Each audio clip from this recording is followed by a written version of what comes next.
Good afternoon student. Today we will learn about long division method का division देखेंगे। अब division कैसे करते हैं, वो किस काम में यूज़ होता है, वो हमें यहाँ पे सीखना है। और डिवीज़न के लिए फर्स्ट ऑफ ऑल हमें क्या बेसिक नीड है, तो उसके लिए हमें बेसिक नीड है टेबल्स।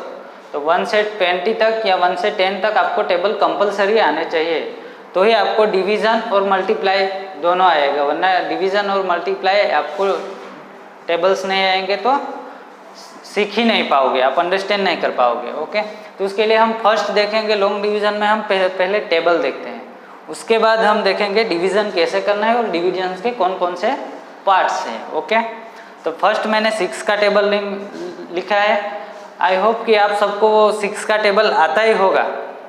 हाँ, नहीं आता तो फिर एक बार मैं यहाँ पे रिपीट करता हूँ, आपको याद कर लेना है। 1 से 10 तक टेबल और 1 से 20 तक टेबल आपको लर्न होने चाहिए डिवीज़न के लिए। ओके, यहाँ पे एक मैंने 6 का टेबल लिखा है और एक 18 का टेबल लिखा है। अब 18 का टेबल में कुछ ऐसा नया है जो आपको याद करने में आसानी होगी, वैसे एक ट्रिक है जो आपको आज मैं दिखाऊंगा। तो फिर फर्स्ट 6 का टेबल देखते हैं। तो 6 × 0 करते हैं तो 0 आंसर मिलता है। ये आपको 0 से कोई भी डिजिट का मल्टीप्लाई करोगे तो आंसर हमें 0 ही मिलेगा। ओके, ये आपको याद रखना है। अब 6 × 1 = 6, 6 × 2 = 12, 6 × 3 = 18, 6 × 4 = कितना होता है, आप बताओ मुझे। नहीं आता, इसीलिए बोल रहा हूँ कि आपको टेबल लर्न करना है। Okay, 6 × 4 = 24, 6 × 5 = 30, 6 × 6 = 36, 6 × 7 = 42, 6 × 8 = 48, 6 × 9 = 54 and 6 × 10 = 60। ओके, ये आपको 6 का टेबल लर्न करना है। और जो मैंने क्वेश्चन लिए है वो 6 का टेबल है और 18 का टेबल को यूज़ करके एक क्वेश्चन लिए हैं, इसीलिए अभी 6 का टेबल आपको लर्न करना है। ओके, अब 18 के टेबल में ऐसा क्या नया है जो आपको याद करने में, आप सब ऐसे तो लर्न करते हो कि 18 × 1 = 18, 82 = 36, ऐसे तो याद करते हो, पर आज मैं कुछ आपको नया सिखाऊंगा जिससे आपको 18 का टेबल याद करने में बहुत आसानी हो जाएगी। ओके, तो 18 × 0, अब यहाँ पे हमने किया 18 × 0 करते हैं तो आंसर हमेशा 0 ही मिलता है। तो ये आपको फर्स्ट 18 के टेबल में 18 × 0 = 0 यही लिखना है। अब 18 × 1 = से 18 × 10 तक कैसे लिखना है ये आपको दिखाता हूँ। फर्स्ट आपको ओड नंबर और इवन नंबर तो पता ही होगा, तो मैं 18 के टेबल में फर्स्ट 18 × 5 तक ओड नंबर लिखना है। तो यहाँ पे मैं लिखता हूँ 1, उसके बाद 3, 5, 7 और 9, यहाँ तक मैंने ओड नंबर लिखा। अब यहाँ पे मैं इवन नंबर लिखता हूँ। तो इवन नंबर में कौन सा आएगा, 9 के बाद जो आता है वो, तो 9 के बाद 10 इवन नंबर में आता है, फिर 12, 14, 16 और 18। अब ये इतना आपने लिख दिया यहाँ तक ओड नंबर में, यहाँ से इवन नंबर में। अब हमें क्या करना है, ओनली इवन नंबर लिखना है। कैसे, यहाँ से, वो भी उल्टा लिखना है। यहाँ तक हमने किया था ना, तो यहाँ से 0, 2, 4, 6, 8। अब सेम यहाँ से भी यहाँ तक लिखना है 0, 2, 4, 6, 8। तो ये हमारा 18 का टेबल कंप्लीट हो गया। कैसे, आप अब चेक करोगे तो 18 का टेबल 18 × 2 = 36, 18 × 3 = 54, ये पूरा सही है।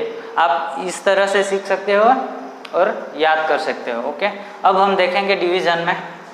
तो डिवीज़न में मैंने फर्स्ट क्वेश्चन लिया है 6 का टेबल यूज़ करके, तो उसके लिए आपको 6 का टेबल 6 × 10 तक आना चाहिए। ओके, तो हम स्टार्ट करते हैं 6 के टेबल में, उसके बाद मैं आपको कौन कौन से पार्ट्स होते हैं वो आपको बताऊंगा। ओके, तो 6 के टेबल में एक तो हमें यहाँ पे सिंगल डिजिट का है, तो यहाँ पे चेक करना है कि सिंगल डिजिट में 2 ही है, 0 और 6। तो आपको 2 सिंगल डिजिट में 0 और 6 में चेक करना है कि हमें 9 आता है कि नहीं आता है। 6 के टेबल में 9 नहीं आता है, 6 के टेबल में 6 आता है। तो हम फर्स्ट क्या लेंगे, 6 × 1 = 6। अब इसको माइनस करो, 9 में से 6 माइनस करते हैं तो आंसर मिलता है 3। ओके, अब 6 के टेबल में 3 आता है, चेक करो, सिंगल डिजिट में 2 ही आंसर है, 0 और 6। तो या तो 0 आता है या 6 आता है। तो 6 के टेबल में 3 नहीं आता तो हम यहाँ पे ही स्टॉप करते हैं। ओके, उसके बाद हम कर सकते हैं पर आंसर हमें पॉइंट में मिलेगा, तो वो हमें पॉइंट वाला आंसर अभी नहीं चाहिए। अब तो इसके पार्ट्स देखते हैं। अब देखो 6 का टेबल है तो इसे क्या बोलते हैं, 1 आया उसका आंसर, तो इसके क्या बोलते हैं, और रिमाइंडर कितना बचा है 3, तो उससे क्या बोलते हैं वो हम देखते हैं। देखो डिवीजर, डिवीजर मतलब भाजक होता है। अब भाजक कौन सा, जिसके हम भाग चलाते हैं, डिवीजन करते हैं। तो यहाँ पे 6 का डिवीजन है, 9 को डिवीजन करना है 6 से, तो ये हो गया डिवीजर। अब हम 6 से डिवाइड कब करते हैं, 6 1 जा 6 ऐसे किया, तो ये हमें क्या मिला है, भागफल। हाँ, तो ये मिला है हमें भागफल, जिसे क्या कहते हैं, डिविडेंड, सॉरी भागफल ना, तो क्वोशंट, ये इसे कहते हैं हम क्वोशंट। तो 1 हमारा हो गया क्वोशंट। अब लास्ट ये वाला कौन सा 9 जो हमें 6 से डिवाइड करना है, इसे क्या बोलते हैं, डिविडेंड, भाज्य। ये भाज्य है जिसको इंग्लिश में हम डिविडेंड कहते हैं। ओके, अब यहाँ पे लास्ट जो रिमाइंडर बचा है इसे क्या कहते हैं, रिमाइंडर, शेषफल। जो 3 बच गया है वो शेषफल होता है, वो शेष रह गया है हमारे पास, अभी बाकी है जो डिवाइड करना बाकी है वो शेषफल। ओके, ये आपको उसके नाम याद रखने हैं।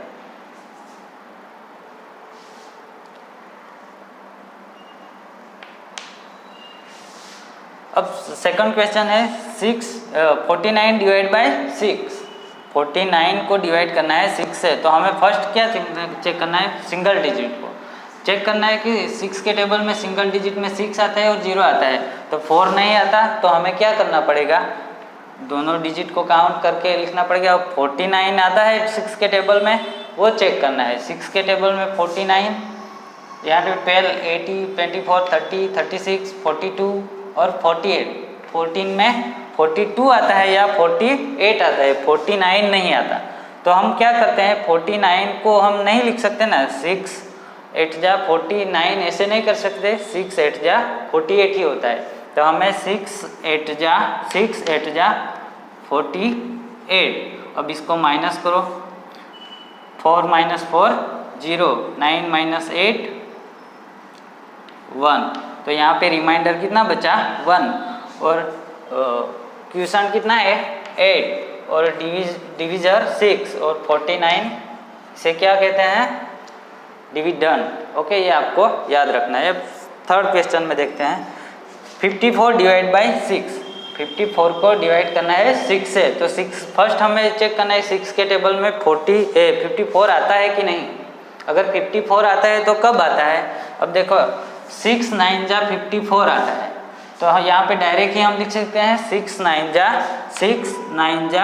54, और माइनस किया तो ये 4 4 का 0, 5 5 का 0, ये हमारा क्वेश्चन सोल्व हो गया। ओके, अब नेक्स्ट क्वेश्चन है 762। इसको डिवाइड करेंगे 6 से, तो फर्स्ट हमें सिंगल डिजिट को चेक करना है कि 6 के टेबल में 7 आता है, तो 7 नहीं आता। 7 से कम वाली वैल्यू कौन सी है, 6, तो 6 आता है, 6 1 जा 6, तो हम स्टार्ट करेंगे 6 1 जा 6 से। अब यहाँ पे माइनस लगाओ, माइनस करोगे 7 में से 6 तो 1 बचेगा। अब ये 6 को यहाँ पे नीचे लाना है। अब चेक करना है 16 को,